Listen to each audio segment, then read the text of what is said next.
দেখেন আপনাদের বলি, গোপালগঞ্জে অ্যাক্টিভ পলিটিক্স করে 5% আওয়ামী লীগের লোকজন, আমরা একটু কম।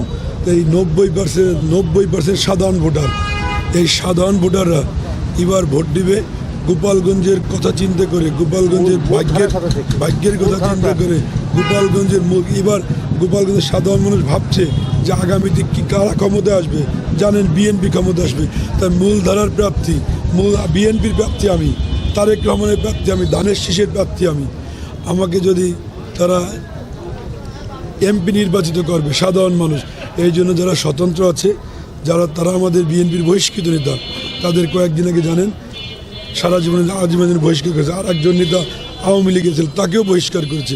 এখন তারা কিন্তু কোনো দলের প্রার্থী না, কোনো প্রার্থী, তারা বহিষ্কৃত স্বতন্ত্র প্রার্থী।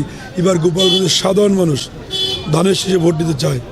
ধানের সমস্ত নেতাকর্মী আমরা ঐক্যবদ্ধ, তারা ধানের শীষে ভোট দেবে। এবার ধানের শীষকে তারা বিজয়ী দেখতে চায়। এই জন্য স্বতন্ত্র উন্ডা কোনো আমরা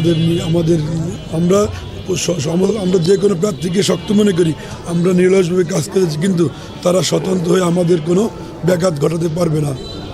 আপনারা ধানের শীষে ভোট দিয়ে আপনার মূল্যবান ভোটটা দিয়ে জয়যুক্ত করবেন, এটাই আমাদের অন্তরস্থল থেকে প্রত্যাশা। আমরা যে সাড়া পাচ্ছি তাতে মনে করি আমাদের প্রার্থী বিপুল ভোটে বিজয় হবে হ্যাঁ। এখন মনের ভিতরে তো কারো ঢুকা যায় না। নির্বাচন প্রচার প্রচারণা আপনারা দেখছেন, আমরা উঠান বৈঠক করতেছি, আমরা মানুষের দ্বারে দ্বারে যাচ্ছি। আমরা বিশেষ করে দেশপ্রেমিক যারা গোপালগঞ্জকে ভালোবাসে তাদের কাছে যাচ্ছি। বিশেষ করে যারা এই জন্মভূমিকে ভালোবাসে তারা সত্যিকারে আমাদেরকে আশ্বস্ত করতেছে যে আপনারা এই দেশপ্রেমিক, আপনারা দেশের ক্রান্তি লগ্নে আপনারা দেশের জন্য যা করেছেন, বিশেষ করে পীর সাহেব চরমনায় যা করেছে, সেই হিসেবে আমাদেরকে জনগণ গ্রহণ করবে, হাত পাখায় আগামী সংসদ নির্বাচনে আমাদেরকে ভোট দিবে, এই প্রত্যাশা জনগণ আমাদের দিচ্ছে।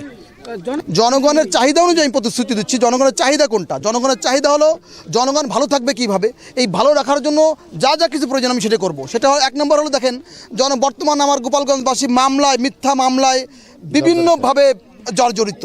এক শ্রেণী মামলা বাণিজ্য করছে, পকেট ভারী করছে, আর আমার জনগণ ভালো নাই। সেই হিসেবে মিথ্যা মামলার থেকে পরিত্রাণ দেওয়ার জন্য আমি সর্বোচ্চ পুলিশ প্রশাসনের সাথে যোগাযোগ রাখতেছি এবং তাদেরকে মিথ্যা মামলা, হয়রানিমূলক মামলার থেকে পরিত্রাণ দেওয়ার জন্য আমি চেষ্টা করতেছি।